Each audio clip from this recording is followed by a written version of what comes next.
Welcome back dear students. आज की video में हम पार्ट 2 डिस्कस करने वाले हैं। यानी आज की वीडियो में हम chapter 2 responsibilities of the youth in nation building का पैराग्राफ नंबर 3, 4, 5 एंड 6 को डिस्कस करने वाले हैं। तो चलिए स्टार्ट करते हैं। Freedom however does not mean licence.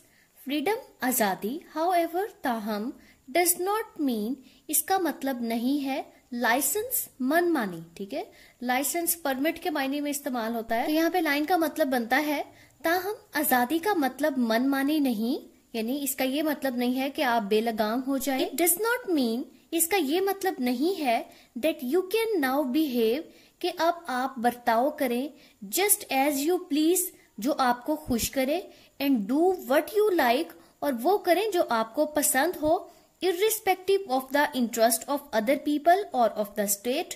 irrespective means खातिर में लाए बगैर, यानी ख्याल रखे बगैर। of the interest, interest का मतलब है मुफादात, of other people दूसरे लोगों के, और of the state या फिर रियासत के। तो पूरी लाइन का तर्जुमा ये हुआ, इसका ये मतलब नहीं है कि आप जैसा चाहें वैसा रवैया रखें और दूसरे लोगों या रियासत के मुफादात को खातिर में लाए बगैर जो चाहे करते फिरे। A great responsibility rest on you and on the contrary now more than ever it is necessary for us to work as a united and disciplined nation.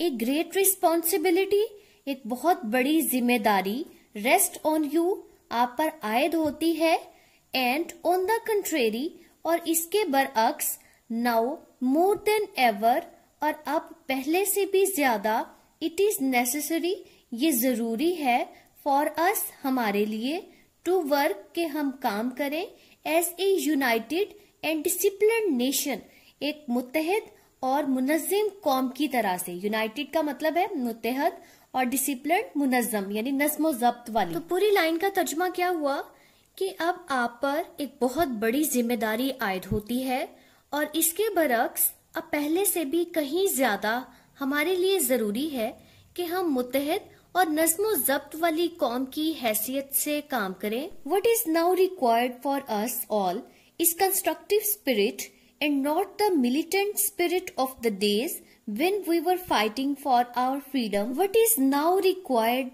of us all, और अब हम सब से क्या चीज चाहिए, क्या चीज रिक्वायर की जा रही है।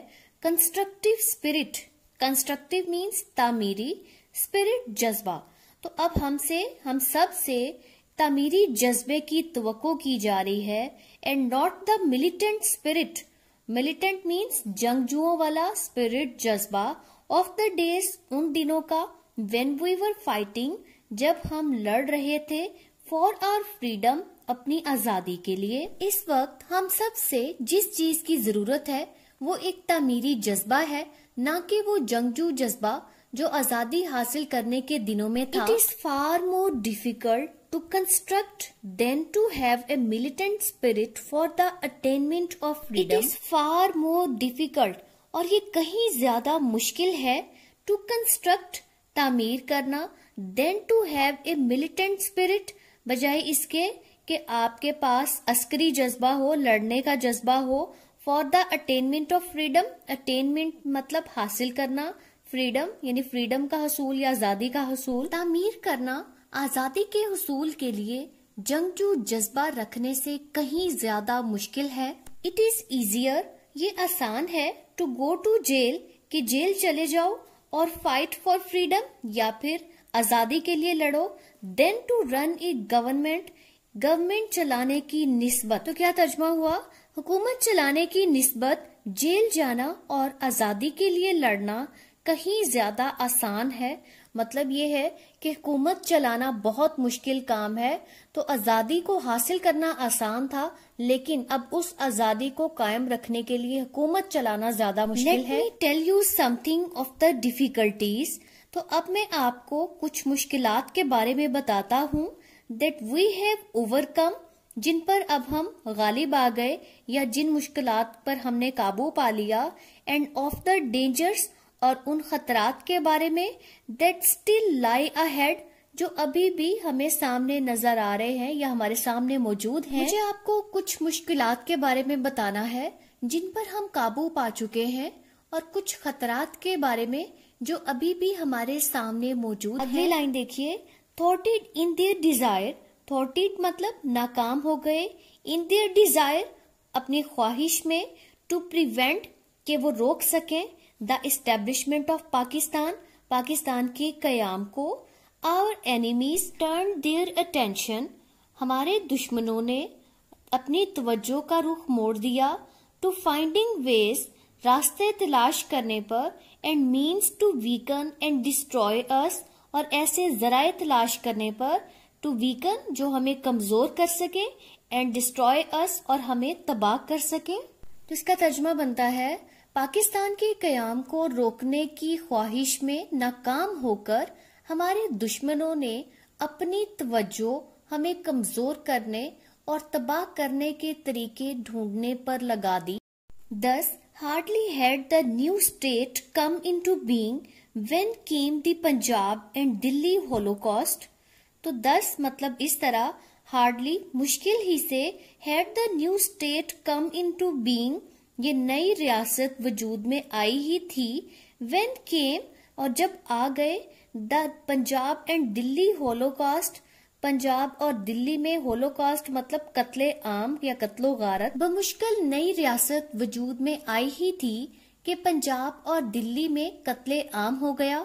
थाउजेंड्स ऑफ मैन हजारों आदमी, विमेन एंड चिल्ड्रन औरतें और बच्चे, वर मर्सीलेसली बुचर्ड मर्सीलेसली बेरहमी से बेदर्दी से, बुचर्ड कत्ल कर दिए गए, एंड मिलियंस वर अपरूटेड और लाखों को बेघर कर दिया गया। अपरूट का मतलब यहाँ पे बेघर है, फ्रॉम देयर होम्स अपने घरों से। हजारों मर्द, औरतें और बच्चे बेदर्दी से कत्ल कर दिए गए और लाखों लोग अपने घरों से बेदखल कर दिए गए। Over 50 lakhs of these arrived in the Punjab within a matter of weeks। Over 50 lakh यानी 50 लाख से ज्यादा ऑफ दीज इनमें से, arrived in the Punjab Punjab में आए, with in a matter of the weeks यानी चंद ही हफ्तों के अंदर। 50 लाख से ज्यादा लोग चंद ही हफ्तों में पंजाब पहुंचे। अगली लाइन देखिए, the care and rehabilitation of these unfortunate refugees stricken in body and in soul presented problems which might well have destroyed many a well-established state। The care and rehabilitation यानी हिफाजत और बहाली of these unfortunate refugees, unfortunate बदकिस्मत, refugees मुहाजिरीन को या पनाह गुज़ीन को, stricken in body and soul जो जख्मी थे यानी बहुत ज्यादा टूटे हुए थे, मुतासिर थे, यानी उनके बॉडी और उनका सोल यानी उनकी रूह और जिस्म दोनों ही बहुत ज्यादा जख्मी थे।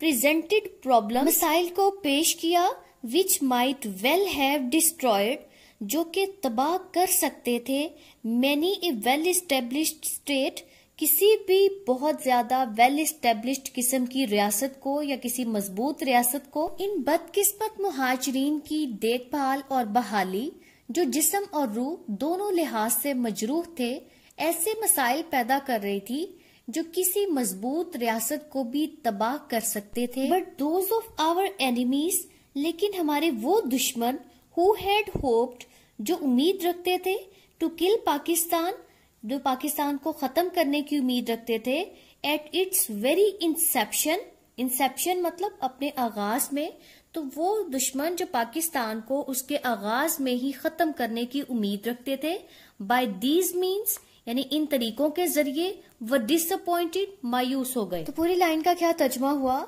लेकिन हमारे वो दुश्मन जो पाकिस्तान को उसके आगाज पर ही इन जराए से मार डालने की उम्मीद रखते थे, मायूस हुए। Not only has Pakistan survived न सिर्फ पाकिस्तान बच गया यानी सर्वाइव का मतलब होता है बच जाना, the shock of that upheaval shock सदमा ऑफ दैट अपहीवल उस हलचल का, but also it has emerged stronger लेकिन ये और ज्यादा स्ट्रोंगर और ज्यादा मजबूत होकर नमूदार हुआ, इमर्ज का मतलब नमूदार होना है, मोर चेसेंड और ज्यादा संभला हुआ, and better equipped then ever और ज्यादा हथियार से लेस यानी पहले से भी ज्यादा। तो पूरी लाइन का क्या तर्जुमा हुआ, ना सिर्फ पाकिस्तान इस हलचल के सदमे से बच निकला बल्कि ये मजबूत तर, ज्यादा संभला हुआ और पहले से भी ज्यादा मुस्लह होकर नमूदार हुआ। पैराग्राफ नंबर 4 है, देयर फॉलोड और फिर इसके बाद आए इन रैपिड सक्सेशन, रैपिड कहते हैं बहुत तेजी से, सक्सेशन एक के बाद दूसरा यानी सक्सेसर, जैसे हमने पहले पढ़ा था सक्सेसर कहते हैं बाद में आने वाले को, तो रैपिड सक्सेशन तेजी से एक के बाद एक, अदर डिफिकल्टीज दूसरी मुश्किलात, सच एज जैसे कि withholding by India, withhold कहते हैं रोक लेने को, by India of our cash balance हमारे नकदी जराये को रोक लेना, of our share of military equipment और इसके साथ साथ हमारे फौजी साजो सामान की, एंड लेटली और बाद में the institution of an almost complete economic blockade of your province. तो फिर क्या है, द इंस्टीट्यूशन और क्याम ऑफ एन ऑलमोस्ट कंप्लीट तकरीबन मुकम्मल इकोनॉमिक ब्लॉकेड माशी नातकाबंदी या माशी नाकाबंदी ऑफ योर प्रोविंस आपके सूबे की। पूरी लाइन का तर्जुमा क्या हुआ, मुसलसल एक के बाद दूसरा मसला सामने आया, जैसे कि भारत की जानिब से हमारे माली ज़खायर रोक लेना, हमारे हिस्से के फौजी साजो सामान को ना देना और हाल ही में आपके सूबे की तकरीबन मुकम्मल माशी नाकाबंदी का कयाम। आई हैव नो डाउट, मुझे कोई शक नहीं है, that all right thinking man के तमाम सही सोच रखने वाले लोग in the Indian dominion India की रियासत में डिप्लोर अफसोस करते हैं, रिग्रेट करते हैं दीज हैपनिंग्स इन वाकयात का, एंड आई एम श्योर और मुझे यकीन है the attitude of the mind, attitude of the mind का मतलब यानी जहनी रवैया, that has been responsible for them जो कि इस सब का जिम्मेदार है, विल चेंज बदल जाएगा, बट इट इज इसेंशियल लेकिन ये भी जरूरी है that you should take note of these developments कि आपको भी इन सब तब्दीलियों का या इन सब चीजों का पता हो। तर्जुमा समझते हैं, मुझे जरा भी शक नहीं कि भारतीय हुकूमत के जेरे इक्तदार तमाम दुरुस्त सोच रखने वाले लोग इन वाकयात पर अफसोस करते हैं और मुझे यकीन है कि वो ज़हनी रवैया जो इन सब का सबब बना जरूर बदल जाएगा, लेकिन ये भी निहायत जरूरी है कि आप इन हालात पर तवज्जो दें। दे स्ट्रेस वो जोर देते हैं the importance of continued vigilance, अहमियत किस चीज की, कॉन्टिन्यूड विजिलेंस मुसलसल चौकसी की, विजिलेंट होता है बहुत ज्यादा चौकस होकर, बहुत ज्यादा एक्टिव होकर देखना, ऑन आवर पार्ट हमारी तरफ से, तो यानी ये सारी जो तब्दीलियां हो रही हैं वो हमारी तरफ से मुसलसल चौकसी की अहमियत पर जोर देती हैं। पैराग्राफ नंबर 5 है, योर मेन ऑक्यूपेशन, आपका अहम फरीजा या आपकी अहम मशगूलियत या मसरूफियत, शुड बी इन फेयरनेस होनी चाहिए, इन फेयरनेस इंसाफ पर, टू योर सेल्फ आपका अपनी जात के साथ, in fairness to your parents यानी आप अपने वालिदैन के साथ भी इंसाफ करें, and indeed in fairness to the state और ये बेशक रियासत के साथ भी इंसाफ, टू डिवोट योर अटेंशन ताकि आप अपनी, डिवोट कहते हैं वक्फ कर देना, योर अटेंशन अपनी तवज्जो को, solely to your studies, solely यानी ओनली सिर्फ, टू योर स्टडीज अपनी पढ़ाई की तरफ। तो पूरी लाइन का तर्जुमा समझे, आपकी बुनियादी तवज्जो अपने आप के साथ इंसाफ करते हुए, अपने वालिदैन के साथ इंसाफ करते हुए और दर हकीकत रियासत के साथ इंसाफ करते हुए अपनी तवज्जो सिर्फ तालीम पर मरकूज रखना है। इट इज ओनली दस और फिर सिर्फ इस तरह ही that you can equip yourself, equip कहते हैं तैयार करना, योर सेल्फ अपने आप को, for the battle of life जिंदगी की जदोजहद के लिए, that lies ahead of you जो कि आपके सामने पड़ी है। सिर्फ इस तरह ही आप खुद को आने वाली जिंदगी की जदोजहद के लिए तैयार कर सकते हैं। ओनली 10 और इसी तरह ही will you be an asset, तो आप एक कीमती असासा होंगे, and a source of strength, और जरिया होंगे ताकत का, एंड ऑफ प्राइड और फखर का, टू योर स्टेट, अपनी रियासत के लिए। सिर्फ इसी सूरत में ही आप अपनी रियासत के लिए कीमती सरमाया, ताकत का जरिया और फखर बन सकेंगे। ओनली 10 और इसी तरह he can you assist it, आप मदद कर सकेंगे in solving the great social and economic problems, हल करने में, क्या हल करने में, ग्रेट सोशल, बड़े समाजी, एंड इकोनॉमिक प्रॉब्लम्स, और माशी मसाइल को, दैट कन्फ्रंट इट, जिनका इसे सामना है, एंड इनेबल इट, और इसे इस काबिल बनाएंगे, टू रीच इट्स डेस्टिन्ड गोल, कि ये अपनी तयशुदा मंजिल तक पहुंच जाए। अमंग द मोस्ट प्रोग्रेसिव, और किनके दरमियान, मोस्ट प्रोग्रेसिव, बहुत ज्यादा तरक्की याफ्ता, एंड स्ट्रॉन्गेस्ट, और बहुत ज्यादा ताकतवर, नेशंस ऑफ द वर्ल्ड, दुनिया की कौमों के दरमियान। पूरी लाइन का तर्जुमा समझें। सिर्फ इस तरह ही आप रियासत की मदद कर सकते हैं कि वो अपने बड़े माशरती और माशी मसाइल का सामना करे और उन्हें हल करे, और यूं अपनी मुकर्ररा मंजिल तक पहुंच सके, ताकि दुनिया की सबसे ज्यादा तरक्की याफ्ता और ताकतवर कौमों में शामिल हो जाए। पैराग्राफ नंबर 6 है, माई यंग फ्रेंड्स, मेरे नौजवान दोस्तों, I would therefore like to tell you a few points, तो मैं आप सबको कुछ निकात या कुछ बातें बताना चाहता हूँ, about which you should be vigilant, जिनके बारे में आपको चौकस रहना है, and beware, और खबरदार या होशियार रहना है। मेरे नौजवान दोस्तों, मैं इसलिए आपको चंद निकात बताना चाहता हूँ जिनके बारे में आपको चौकस और खबरदार रहना चाहिए। फर्स्टली, सबसे पहले, beware of the fifth columnist, beware, आगाह रहें, ऑफ द फिफ्थ कॉलमिस्ट, यानी छुपे हुए दुश्मनों से, गद्दारों से, अमंग अस, जो हमारे दरमियान है। तो सबसे पहले आपने हमारे अंदर छुपे हुए गद्दारों के बारे में बाखबर रहना है। सेकेंडली, दूसरी बात, गार्ड अगेंस्ट, महफूज रखें, एंड वीड आउट, और निकाल दें, सेल्फिश पीपल, खुदगर्ज लोगों को, who only wish to exploit you, जो सिर्फ आपको, आपका इस्तेहसाल करना चाहते हैं, so that they may swim, ताकि वो बच निकलें। दूसरा, ऐसे खुदगर्ज लोगों से बचाव करें और उन्हें निकाल बाहिर करें जो सिर्फ आपका इस्तेहसाल करना चाहते हैं, ताकि वो खुद फायदा उठा सके।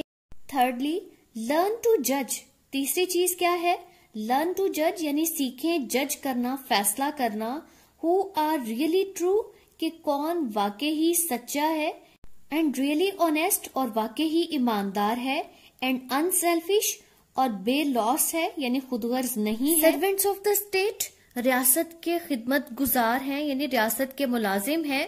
हु विश टू सर्व, जिनकी ख्वाहिश है कि वो खिदमत करे, द पीपल, लोगों की, विद हार्ट एंड सोल, अपने दिलो जान से, एंड सपोर्ट देम, और उसकी हिमायत करें। तीसरा, ये सीखें कि कौन लोग वाकई ही हकीकी, ईमानदार और बेगर्ज रियासत के खिदमत गुजार हैं, जो दिलो जान से अवाम की खिदमत करना चाहते हैं और उनका साथ देते हैं। डियर स्टूडेंट्स, यहाँ पे 6th पैराग्राफ खत्म हो जाता है। नेक्स्ट वीडियो में हम इस चैप्टर को कंप्लीट कर लेंगे। आई होप आपको आज की वीडियो की बहुत अच्छे से समझ आ गई होगी। मेरे चैनल को सब्सक्राइब करना आपने बिल्कुल नहीं भूलना। नेक्स्ट वीडियो तक के लिए अल्लाह हाफिज।